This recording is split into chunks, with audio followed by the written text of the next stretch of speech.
আজকে থাম্বনেইলের এই লেখাটা আমি ধার নিচ্ছি আমার এক শ্রীলঙ্কার বন্ধুর কাছ থেকে। আজকে জাফনার হয়ে তৌহিদ হৃদয় ইনিংসটা খেলার পরে আমার শ্রীলঙ্কার এক বন্ধু স্ট্যাটাস দিচ্ছেন যে দ্য লিটল সিক্স মাস্টার। যদিও হৃদয়কে এখন আর লিটল বলা যায় কিনা এই ইন্টারন্যাশনাল এক্সপেরিয়েন্সের বিবেচনায় সেটা নিয়ে আমরা আপত্তি করতে পারি, কারণ হৃদয় তো অলরেডি আমাদের এস্টাবলিশ ক্রিকেটার।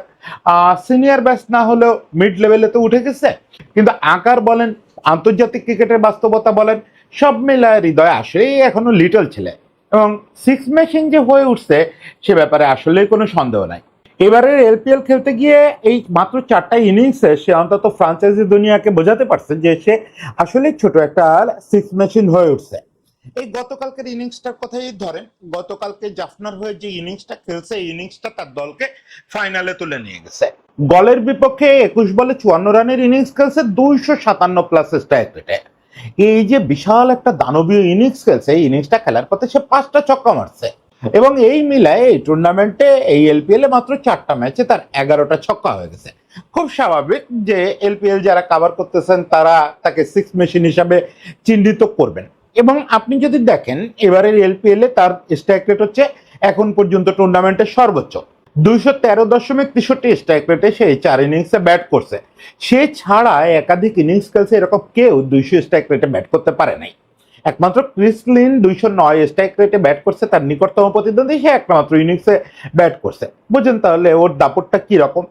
এখন এইটা দেখতে গিয়ে একটা জিনিস আমার মনে হচ্ছিল যে আমরা তো এই তৌহিদ হৃদয়কে স্ট্রাইক রেটের জন্য সমালোচনা করি, ওই টি20তে স্ট্রাইক রেটের জন্য বাদ দিতে বলি, ওয়ান ডেতে বলি যে ইনিংস খেলতেছে বটে স্ট্রাইক রেট হচ্ছে না, মাত্র 78 স্ট্রাইক রেটে ওয়ান ডেতে ব্যাট করে। এটা তো আজকের দিনে চলে না।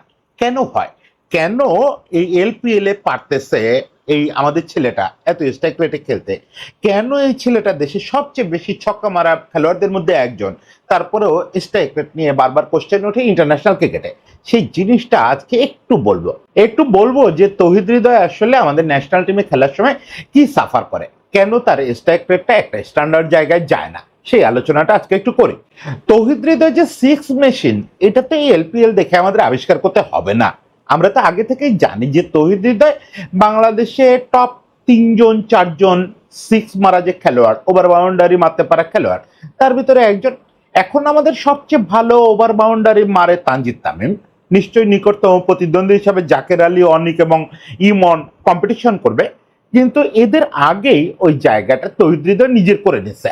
সে বেশ কয়েক বছর ধরে 22-23 থেকেই বাংলাদেশের সবচেয়ে বেশি ওভার বাউন্ডারি মারা খেলোয়াড়, এবং একটা সিজনে তো বাংলাদেশের সর্বোচ্চ ছক্কা সেই মারছিল। তারপরেও আপনি দেখবেন তৌহিদ হৃদয়কে নিয়ে ঘুরে ফিরে সমালোচনাটা হয় স্ট্রাইক রেট কেন্দ্রিক। এরকম তো হওয়ার কথা না। একটা ছেলে টি20 ক্রিকেটে এ পর্যন্ত 55টা ছক্কা মারছে তার ক্যারিয়ারে, এটা বাংলাদেশের ইতিহাসের 4র্থ সর্বোচ্চ। তার ওপরে যে 3জন আছে এর মধ্যে রিয়াদ এবং লিটন তার চেয়ে ম্যাচ খেলছে অনেক বেশি। একমাত্র তানজিদ তামিম তার চেয়ে কম ম্যাচ খেলে 59টা ছক্কা মারছে, মানে ম্যাচ প্রতি ছক্কার দিক থেকে তার চেয়ে বেটার পারফরমার টি20 ক্রিকেটে একমাত্র তানজিদ তামিম। আপনি যদি দেখেন তার এই যে ছক্কা মারার ব্যাপারটা, এছাড়া ঘরোয়া ক্রিকেটের দিকে যদি আপনি তাকান তাহলে দেখবেন প্রায় সিজনে এই ইন্টারন্যাশনাল এবং ঘরোয়া টি20 মিলে সর্বোচ্চ ছক্কা মারা খেলোয়াড়দের তালিকায় সে থাকতেছে। 2024-এ সব ধরনের টি20 মিলায় 56টা ছক্কা মেরে বাংলাদেশের ইতিহাস করছিল তৌহিদ হৃদয়। পরে সেটাকে একই বছরে 26 সালে এসে একই বছরে তানজিদ তামিম, ইমন দুজনই টপকায় যায়। ওকে ফাইন, তাকে ইমন তামিম টপকায় গেছে, কিন্তু সে তো এলিট লেভেলেই আছে, বাংলাদেশের সর্বোচ্চ ছক্কা মারা সবচেয়ে ভালো ছক্কা মারা খেলোয়াড়দের একজন। একই সঙ্গে বাউন্ডারিটাও কম মারে না, মানে 4ও কম মারে না। তার মানে বাউন্ডারি ওভার বাউন্ডারি মারা নিয়ে হৃদয়ের যে সক্ষমতা, এটা নিয়ে কোনো প্রশ্ন নাই, কোনো প্রশ্ন তোলার কোনো সুযোগ নাই। সাইজে খাটো হলেও সে দুর্দান্ত ভাবে বলটাকে বাইরে পাঠিয়ে দিতে জানে। কিন্তু ওই যে আমি শুরুতেই যে কোশ্চেনটা বললাম, আমরা তৌহিদ হৃদয়ে রাগ করি কেন? তৌহিদ হৃদয় দেখবেন টানা ভালো করতেছে, ওয়ান ডেতে টি20তে ওর ব্যাটে রান আছেই। আপনি কি বলতে পারবেন যে তৌহিদ হৃদয়কে কোনো সময় আমরা রানহীনতার জন্য নিন্দা করছি, বা কোনো সময় বলি যে রান করতে পারতেছে না? এটা তো ওরকে নিয়ে সমালোচনা না। সমালোচনার শিকার হয় ছেলেটা সবসময় যে ও কেন ওই ইনিংসের সঙ্গে তাল মিলায় রান করতেছে না, মানে ইনিংসের এখন দরকার এরকম রান করা এই স্ট্রাইক রেটে। যখনই হোক আপনি ওয়ান ডেতে 78 স্ট্রাইক রেট কোনোভাবেই অ্যাকসেপ্টেবল না। 78 হচ্ছে তার ক্যারিয়ার স্ট্রাইক রেট। ইভেন তার T20 ক্যারিয়ার স্ট্রাইক রেটও খুব ভালো না, 125.91, মানে 125-26-এর আশেপাশে ওঠা নামা করে। এটাও এত ছক্কা চার মারতে পারা একজন খেলোয়াড়ের জন্য স্বাভাবিক চিত্র না। তাহলে প্রবলেমটা কোথায়? প্রবলেমটা হচ্ছে হৃদয়কে আমরা যেখানে ব্যাট করতে দেই, T20 বলেন, ওয়ানডে বলেন, হৃদয়কে আমরা ব্যাট করতে দিই মিডল ওভারে। এই যে মিডল ওভার হৃদয়ের জায়গা না। হৃদয়ের যে ব্যাটিং স্টাইল, এটা হচ্ছে তাকে মূলত সুযোগ দিতে হবে পাওয়ার প্লেতে। পাওয়ার প্লেতেই সে আপনাকে রান বের করে দেবে, তখন দেখবেন সে 180 থেকে 200 স্ট্রাইক রেটে T20-তে ব্যাট করতেছে, আবার ওয়ানডেতেও সে দিব্যি 100 পার করে ফেলতেছে। এই ধরনের ব্যাটসম্যান যারা মূলত চার ছক্কার নির্ভর, লাইক সৌম্য সরকার, বলা যায় যে সৌম্য সরকারের একটা ব্যাকরণ সম্মত সংস্করণ হচ্ছে তৌহিদ হৃদয়। সৌম্য সরকার পুরোপুরি হ্যান্ড আই কোঅর্ডিনেশনের খেলোয়াড় এবং টাইমিং নির্ভর, কিন্তু তৌহিদ হৃদয় ব্যাকরণ সম্মত খেলোয়াড়।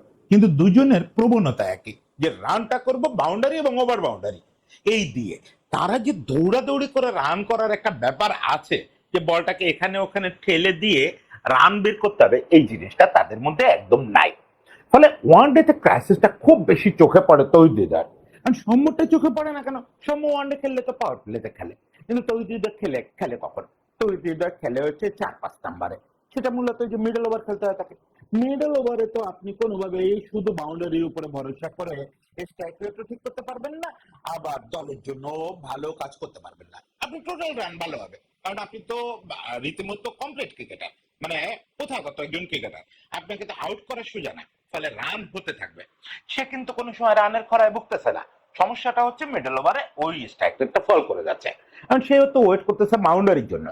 ওই 2 ওভার বাদে হয়তো একটা ছক্কা মারতেছে, বা একই ওভারে পরপর 2-3টা বাউন্ডারি মারলো, ফাইন। এরপরে 2-3 ওভারে সে আর রান বের করতে পারতেছে না, কারণ সে ওই যে এই জায়গায় ওই জায়গায় ঠেলে সিঙ্গেল বের করা, ডাবলস বের করা, এই বারবার স্ট্রাইক রোটেট করা, এই কাজটা তার না। একটা প্যাটার্ন যদি একটা খেলোয়াড়ের না হয়, জোর করে তাকে দিয়ে সেটা করানো যাবে না। T20-তেও দেখেন এই জিনিসটা ওকে সাফার করায়। ওর যে ব্যাটিং স্টাইল, সেটা এই যে জাফনা ওকে ইউজ করতেছে।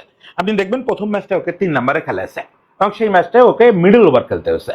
ওই ম্যাচটা কিন্তু ওর স্ট্রাইক রেট কম, মানে যদিও আমরা এলপিএল এর বোলিং স্ট্যান্ডার্ড অমুক তমুক নিয়ে কোশ্চেন করতে পারি, তারপরে ওই ম্যাচটা স্ট্রাইক রেট কম, 150-এর সামান্য উপরে বোধহয়, বা 160-এর কাছাকাছি। পরের 3টা ম্যাচে কিন্তু ওকে নিচের দিকে ব্যাট করানো হয়েছে। তাতে সুবিধাটা কি হয়? T20-তে নিচের দিকে ব্যাট করলেও ওই সময়টা পাওয়ার প্লে না থাকলেও অনেকটাই ফিল্ডিং রেস্ট্রিকশনের মতো সুবিধা পাওয়া যায়। ওই সময় আপনি স্লগিং করতে পারেন, মানে শুধু বাউন্ডারি ওভার বাউন্ডারি নির্ভর করেই আপনি দুর্দান্ত স্ট্রাইক রেটে খেলতে পারেন। মানে আপনাকে সহজ কথায় বুঝতে হবে, তৌহিদ হৃদয়কে যদি আপনার ইউজ করতে হয়, তৌহিদ হৃদয় যদি ভালো স্ট্রাইক রেট পেতে হয় ওয়ানডে বা T20-তে, তাকে ওই যে ফ্রি ফ্লোয়িং ব্যাটিং যখন করা যায়, সেটা হতে পারে যে 40 ওভারের পরে, 45 ওভারের পরে যাতে সে ব্যাট পায়, এরকম সময়ে তাকে ওয়ানডেতে পাঠানো আমি মনে করি আইডিয়াল হচ্ছে অনেক উপরে পাঠানো। ওপেনিং হতে পারে, ওপেনিং হলেও আমি আপত্তি করব না, তবে 3 তার জন্য খুব ভালো জায়গা। কারণ ব্যাটসম্যান হিসাবে সলিড ব্যাটসম্যান, ক্রাইসিস হলে সে একা ওই মাথা নিচু করে ইনিংসটা টেনে নিয়ে যাইতে পারবে, যেটা 3 নাম্বারের জন্য খুব জরুরি। আর বড় কথা হচ্ছে বেশিরভাগ দিন হয়তো সে পাওয়ার প্লে পেয়ে যাবে, পাওয়ার প্লে ওয়ানডেতে ওই জায়গায় ফাটায় দেবে। আর T20-তেও তাকে হয় প্রমোট করেন, না হলে একটু ডিমোট করেন। এই ছেলে টোটাল মিডল ওভারের খেলোয়াড় না। এই ছেলেটাকে আমরা নষ্ট করতেছি, সম্ভবত নষ্ট করতেছি রানের অর্থে মনে হবে না। আপনি যখন রান দেখবেন তখন মনে হবে হৃদয় রান তো ভালোই, কিন্তু এই যে ছেলেটা একটা ভাবমূর্তি নিয়ে আসে এবং ওর প্রপার ইউটিলাইজ আমরা করতে পারতেছি না। আজকে শ্রীলঙ্কানদের কাছে আমাদের শুনতে হচ্ছে লিটল সিক্স মেশিন। সেই লিটল সিক্স মেশিনটা আমরা উপলব্ধি করতে পারতেছি না, আমরা প্রাউড ফিল করতে পারতেছি না এটা নিয়ে। এটা কারণ শুধু আমাদের ম্যানেজমেন্টের রং ব্যাটিং অর্ডার সিলেকশন, ভুল জায়গায় হৃদয়কে খেলানো। আর হোপ যে হৃদয়ের এই অ্যাবিলিটিটা, এর মাঝে কিন্তু ঘরোয়া ক্রিকেটে তাকে বিভিন্ন দল এক্সপেরিমেন্ট করে দেখছে, তাকে যত উপরে দেওয়া যায় তার স্ট্রাইক রেট তত বাড়তে থাকে।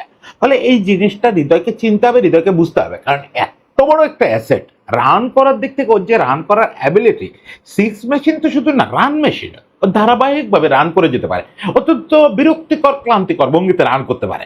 এটা খুব বিরল একটা বৈশিষ্ট্য।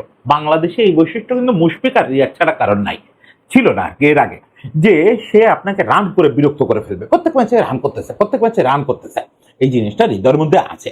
ফলে সেটা সর্বোচ্চ ইউজ করতে গেলে ওটাকে আবার ওই তার প্রপার জায়গাটায় খেলাইতে হবে। আর হোপ সেই সুযোগটা পেলে হৃদয় বাংলাদেশে ওই হেডিংটা খুব দ্রুত পাবে, দ্য লিটল সিক্স মেশিন। লিটিদের জন্য অনেক শুভকামনা থাকলো। নিশ্চয়ই লঙ্কা থেকে আসার সময় আমাদের জন্য আরো ভালো খবর নিয়ে আসবে।